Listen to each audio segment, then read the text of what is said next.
प्यारे भक्तगणों, आज आप सभी श्रवण करेंगे बैसाख मास में बर पीपल और आकरे की पेड़ सींचन की कथा।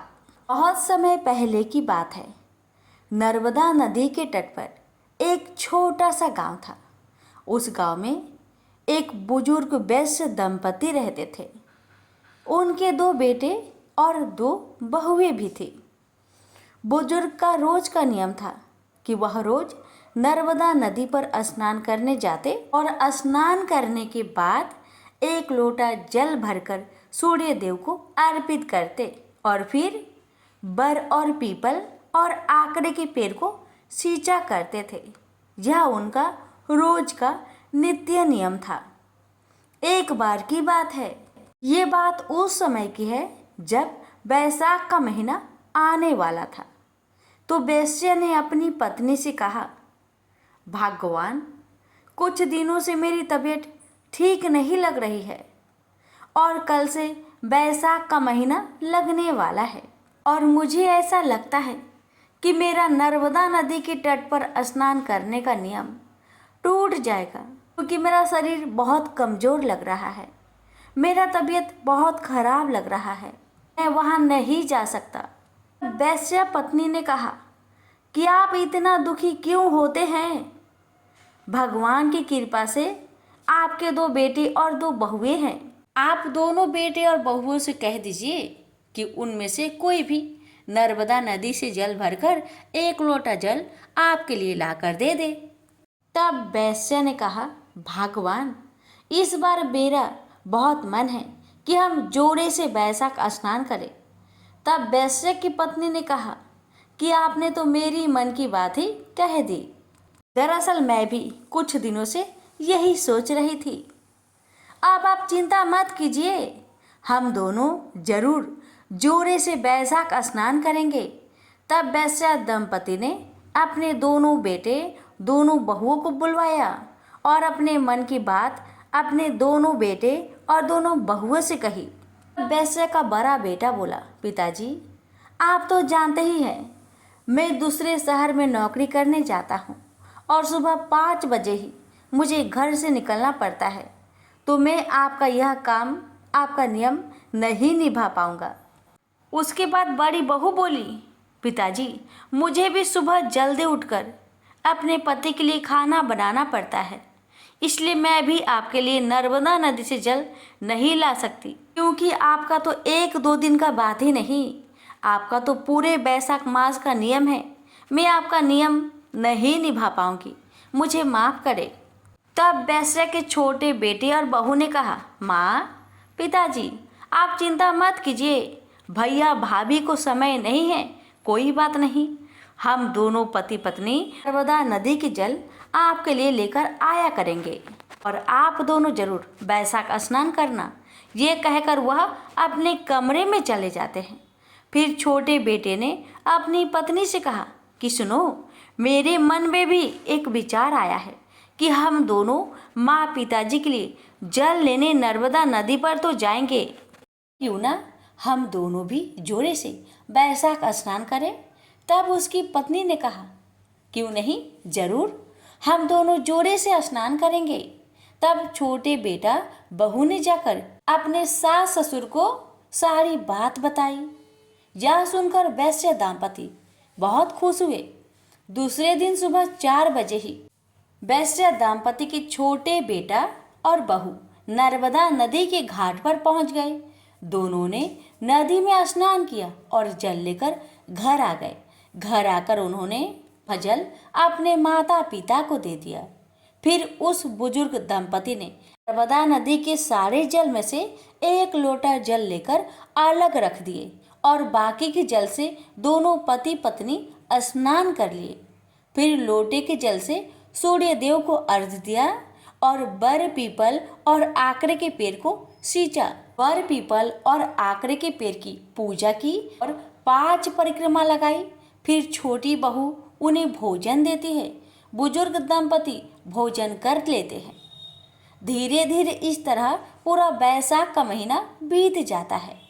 फिर बैसाख की पूर्णिमा आने वाली थी, तो बैसाखी पूर्णिमा से 1 दिन पहले बुजुर्ग दंपति ने अपने छोटे बेटे बहू से कहा कि तुम दोनों ने भी हमारे साथ बैसाख स्नान किया है। इसका संपूर्ण फल पाने के लिए हमें 2 जोड़ा ब्राह्मण दंपति को भोजन कराना चाहिए।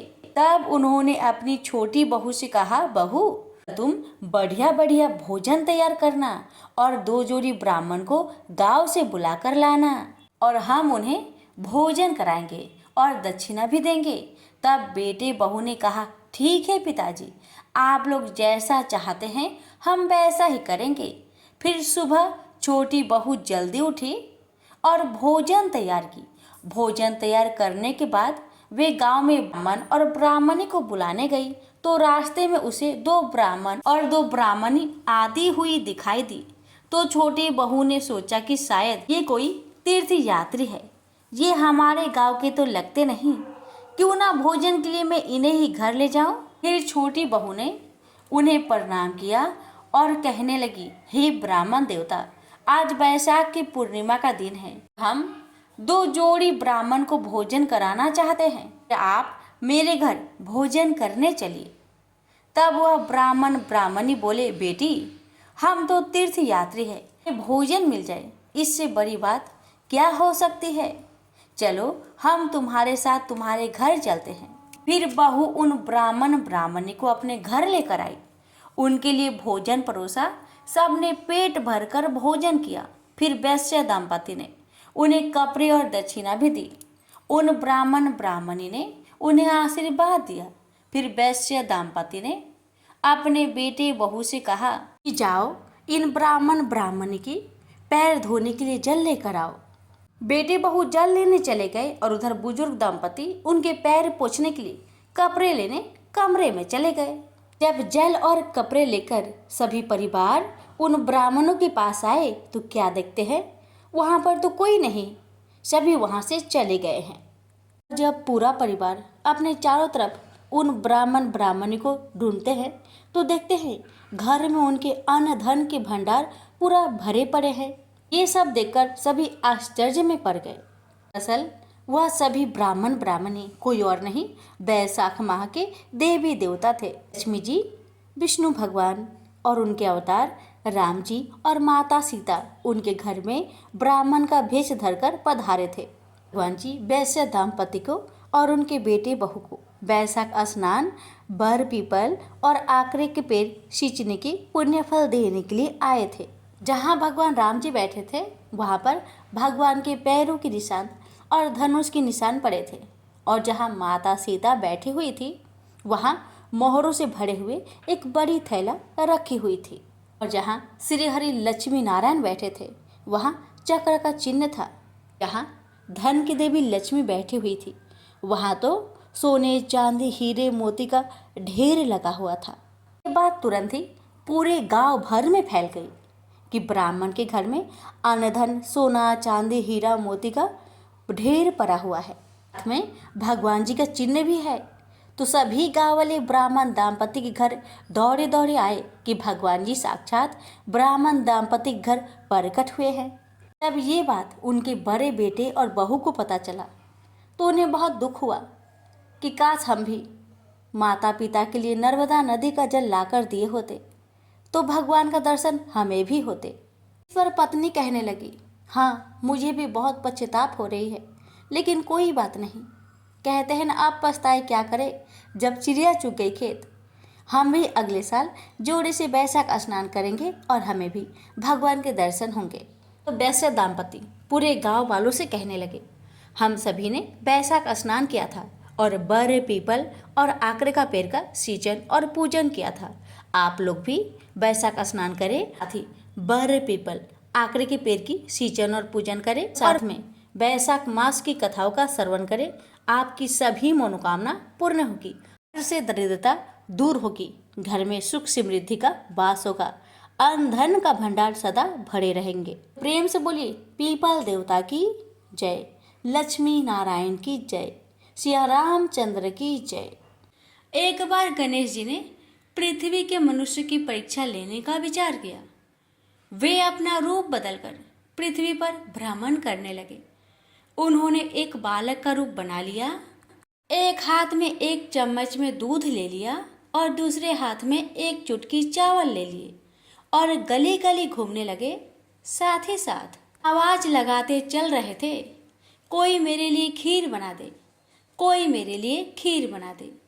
कोई भी उन पर ध्यान नहीं दे रहा था, बल्कि लोग उन पर हंस रहे थे।